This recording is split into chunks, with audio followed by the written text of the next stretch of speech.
What's up, Lazy Dog fam? Hope everybody out there is having a spectacular day. We're back out in the garden today. The last couple videos we've been talking about buying seeds and seed catalogs, and we got a good bit to do in the garden today. We got to check on things underneath this tarp here. I want to show you some cool stuff I got for the greenhouse, and who knows what else we might get into in the garden today. So behind me here in one of our 30 by 35 garden plots, we've got a tarp on this particular plot here. We had a cool season cover crop mix growing on this plot back a month or two ago. We did some fall potatoes that turned out all right. We had some mustard seed that was a part of that cover crop mix that was bolting, so we had to kind of mow down the cover crop and do something with it. Instead of tilling it and trying to maintain it throughout the winter, we decided to just put a tarp on it and let the tarp help extinguish that cover crop. And when we put the tarp on there, I told you that come New Year or sometime in 2022, early 2022, we were going to pull back the tarp, see how it was doing, and probably put a little bit of water on it, because things can dry out a little bit under this tarp here. And when we finally do pull it back and get ready to plant here, we don't want the soil to be just so dry and hydrophobic. So what we want to do today is pull back this tarp, see how things are working underneath here, see how much of that cover crop has been terminated so far, and then we're going to put some water on it. And with that water, I'm going to put a little bit of nutrients with that. So we'll probably inject some fish emulsion through our tripod sprinkler, feed the soil a little bit before we put the tarp back on. So all of our other garden plots are pretty wet because we had some heavy rains earlier this week, but underneath this tarp here, it shouldn't be that wet because all the water's collecting on top of the tarp there. So when I pull this back, I want to be careful. I don't want to pull it in a direction where I'm going to dump a bunch of water in some of these other plots. So I think I'm going to pull it back that way over there so it can just kind of run off in the grass.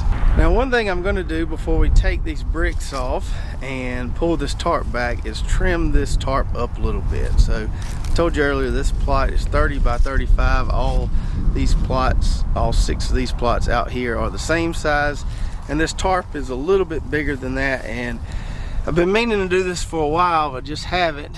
But it's kind of aggravating folding this thing over like this, and it'll work better if I just make it the same size as the plots here. I don't have to fold it over. So I'm going to go ahead and cut this thing right here. Just cut off this little extra 5 foot or so it makes it a little easier to work with in the future. I was waiting in the undertow, set adrift with fadeaway light bulbs.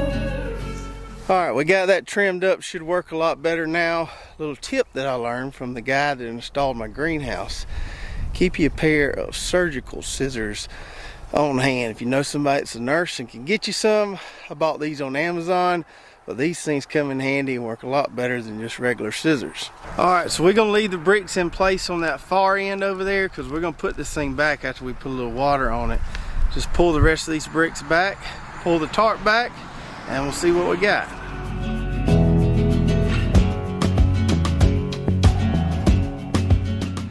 Alright, so we can see there that the tarp has done its job as far as extinguishing this cover crop goes. A few little pieces of yellow vegetation out there, but most everything is good and brown and dead, which is what we wanted. So we were able to terminate this without any cultivation. We just mowed it down a little bit and then put the tarp on it, and everything looks good and killed at this point. And as I suspected, the soil here is not super dry yet, but a little bit dry. I think it was, this plot's a little bit downhill from some of those other plots, so I think it was getting a little bit of moisture underneath that tarp, but it just kind of depends on where you dig. That right there is a little moist, but some of this over here you can feel is pretty warm and dry, and it'll just kind of keep drying out. We don't apply any water here. But that's some beautiful soil there. A lot of good organic material in there from the cover crop. We left all those cover crop roots in place. Real good stuff there. And we're gonna go ahead and feed this soil so it'll be nice and nutrient rich when we go to plant here again. Now, one more thing about the tarps. You'll hear some people complain that tarps invite a lot of fire ants. And we can see a nice good sized fire ant bed right there. And so what happens is, because this area is not disturbed, that's where fire ants tend to gather. You don't usually see them in high traffic areas or areas of the garden where you're in there weeding a lot, like that plot over there. But since this is not disturbed, you'll see ants get underneath there. Now, it's not a big deal to me. I'm not going to step in that one. But once we start working in this plot again, planting stuff in here, we'll probably cultivate it once before we plant in here. But once we start getting back in this plot, those ants will go somewhere else where there's not much traffic. So yeah, you might have a few ant beds when you pull the tarp off, but they'll quickly leave usually. So I've got my injector here, which is connected between these two water hoses that feed these garden plots out here. Get the lid screwed off here. Dump a little bit of that water out. And then I'm gonna top it off with the rest of this jug of fish emulsion right here. Stuff smells ripe.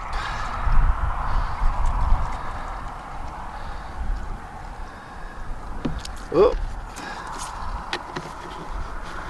got a little too ambitious there. Put our lid back on here. Now my hands will be smelling great for the rest of the day. Tighten that down. Let me go turn the water on. And we can start to see that fish emulsion running through there, running right into our tripod sprinkler there, feeding that plot. And we can smell that nice fishy smell coming through that water there as this plot here is getting a little moisture on it. We'll let this run for several hours before we put the tarp back on. So now let's go to the greenhouse and let me show you some cool stuff we just got in the mail that we're going to be using for the upcoming spring seed starting season. So check out all this cool stuff here for our greenhouse. So way back in the summer when we were getting this greenhouse put up, a guy I know that works for Sunpack Products sent me an email and said, hey, I want to send you a bunch of cool stuff that you can use in your greenhouse. I said, okay, give me a little while to get adjusted the greenhouse, see what I'm going to need, and I'll holler back at you. And the other day we got a bunch of this stuff in the mail. Now Sunpack doesn't sell direct. They sell through vendors, kind of like seed companies do. So I think a lot of this stuff you can find at Greenhouse Megastore. I'm not sure they have it all on their website yet, but they will soon. And as soon as we get some links for all this stuff, we'll be glad to provide it for you. But let me show you specifically what we got. So we'll start off here with our heat mats. We got some nice big heavy duty heat mats. I've got an electrician coming in the next few days. I got to get some electricity out here. Probably going to put a panel or a box right there on that side, and then a box right there on that side, and then I can run these heat mats along these benches here. And my plan is to be able to do 2 heat mats per side of the greenhouse. So these are pretty long. I think they're 5 foot long or so. And the cool thing about these is you have a master heat mat like you see here, and then you have one that you can kind of daisy chain up to it. And I think you can daisy chain several of them together, but I'm just going to be connecting 2 of them together. So on this side here we'll have 2 heat mats connected together, and then we'll do the same thing over on this side over here. So I have lots of heat mat space to grow out our spring tomatoes, peppers, all that good stuff that needs some warm soil for germination. And then we've got the thermostats too right here. So we'll have a thermostat for each side of the greenhouse, or each section of heat mats here. We can control the temperature on those and keep everything nice and warm. And then something else I'm really excited about would be these step-up pots here. So a lot of things we do plant directly from those big PropTech trays, but some things we do step up into a larger pot because we want to put a larger transplant in the ground. Now the cheap kind of 4-inch step-up pots, I've used those for many years, but they don't hold up very long. Sometimes you can get 2 uses out of them, but they usually crack in the sun and you end up having to throw them away. But these right here are nice and tough. So I don't know if you can hear that, These are nice and sturdy. This is a 2.5 inch pot, so smaller than a 3 or 4 inch step up pot, which we've used in the past, but I think this will be plenty big. It's nice and deep here, and we can grow a nice little tomato transplant in those right there. And they come in a wide variety of colors, as you can see here. Oh, just dropped some. You've got green, orange, blue, black, white. And I'm not sure how they sell these, if they sell a color assortment or you can buy the individual colors, but I thought it was neat having the different colors. You could color code your plants if you wanted to. Put peppers in blue pots, put tomatoes in green pots, however you wanted to do it.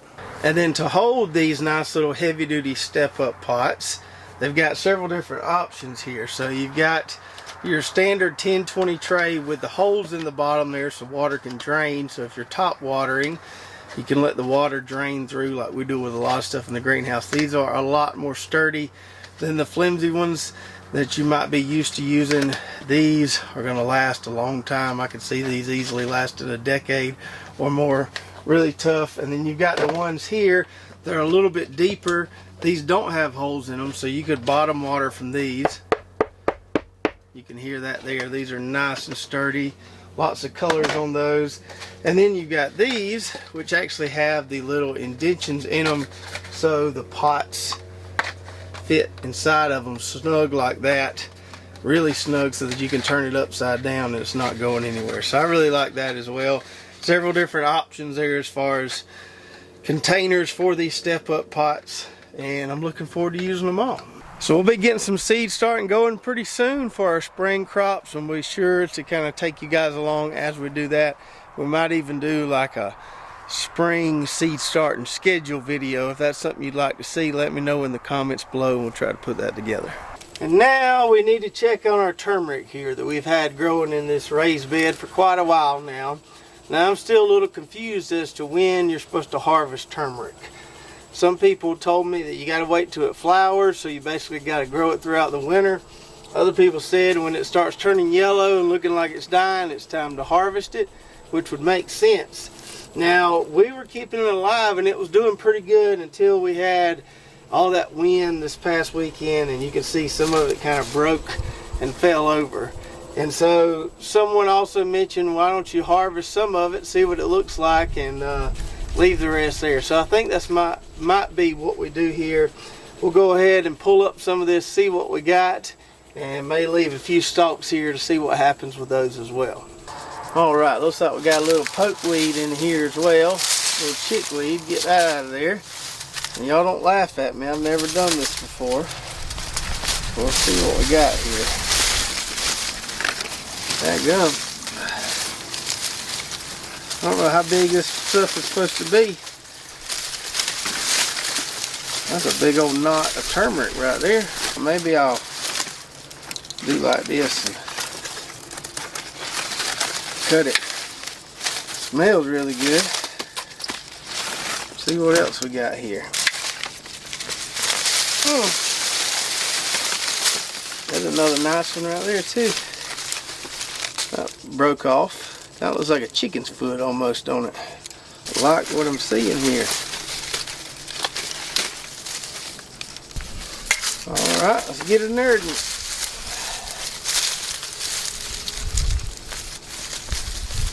Another big one right there. Not quite as big as the others, but not bad.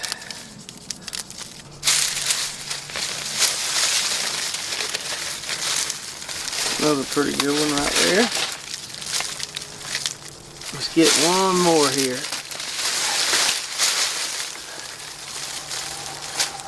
Alright, so not too shabby there. I think that was the biggest one right there. It's pretty good size, I think, compared to the rest of them there. So now I need y'all to help me know what I need to do with this stuff right here. I would guess that I need to go over there to the water hose and rinse it off and then let it dry out a little bit. Maybe store it in the fridge. I ain't got a clue. So if you've got any tips on storing turmeric until you use it, definitely let me know.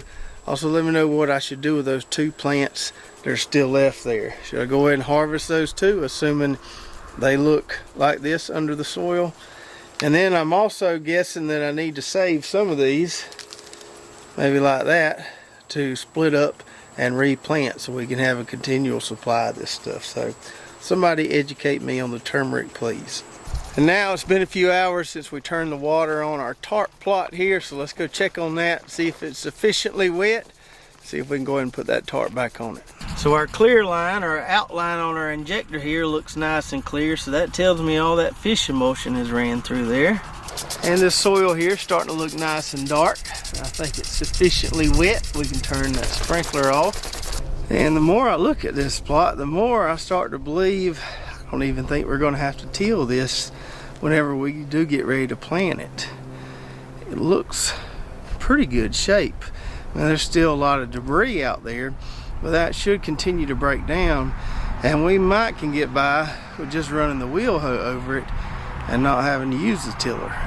So I think what I'll do is this. Now obviously I'm about to put this tarp back on top of it here, put some bricks on it to hold it down. But I think in maybe 3 to 4 weeks, because we're not really going to plant here probably until maybe mid-March or so. So maybe in the next 3 weeks, I'll pull the tarp back one more time, wet it down again. I'll probably wheel hoe it just to kind of chop up some of that root mass from that cover crop there, so it's easier to lay drip tape and all that stuff when we do get ready to plant. So I'll wheel hoe it, I'll water it again, probably run some fish emulsion through it, may even throw out some of those alfalfa pellets on there, start letting those break down a little bit, put the tarp back on, and then come mid-March, as long as it wheel hoes up pretty good the next go around, assuming that does, then this guy should be ready to plant. We should be able to pull off this tarp. It'd be pretty ready to go, and pretty maintenance free way to prepare a garden plot, or to turn over a garden plot from a cover crop to ready to plant in spring. Now when you're doing this tarping technique, as I've told you in the past, it is important to make sure there's moisture underneath there. Moisture helps things break down. If you let it get too dry underneath there, and I've had this happen, you just end up with a bunch of crispy material. The biology really isn't there to help break down this stuff. So it's important to keep the moisture there, pull it back every now and then, check, make sure things aren't getting too dry.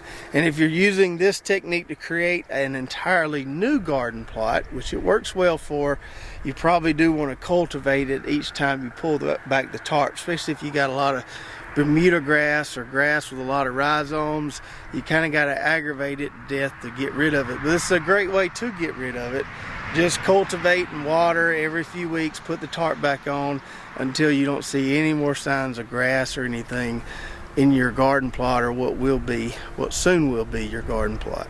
And although this is not considered one of our no-till experimental plots, we're probably not going to have to till this plot here, and we use the same technique on our no-till plots when we're extinguishing cover crops. We let the tarp do the work for us, and then all we have to do is just kind of wheel hoe the plot maybe right before we're ready to plant. And we might get a load of compost for this plot. I haven't added any of that gin trash compost to this plot in a couple years, I believe. It didn't get compost when we dumped that trailer load on all those other plots, so we may get a load in here and put some compost on some of these plots that didn't get any this past fall. So I'm gonna get busy putting this tarp back on here. Hopefully this little bit of wind doesn't mess with me too bad. Hope you enjoyed the video today. Don't forget to let me know what I need to do with all that great turmeric we harvested. If you haven't already, go check out our website, lazydogfarm.com. Lots of good recipes, recommended products. We've got our affiliate coupons there and some cool Lazy Dog Farm merch. If you did enjoy the video, make sure to subscribe, hit that notification button, like and share, and we'll see you next time right here at Lazy Dog Farm. Find your blue-eyed way, my darling, we'll guide you back. You'll find it on your own.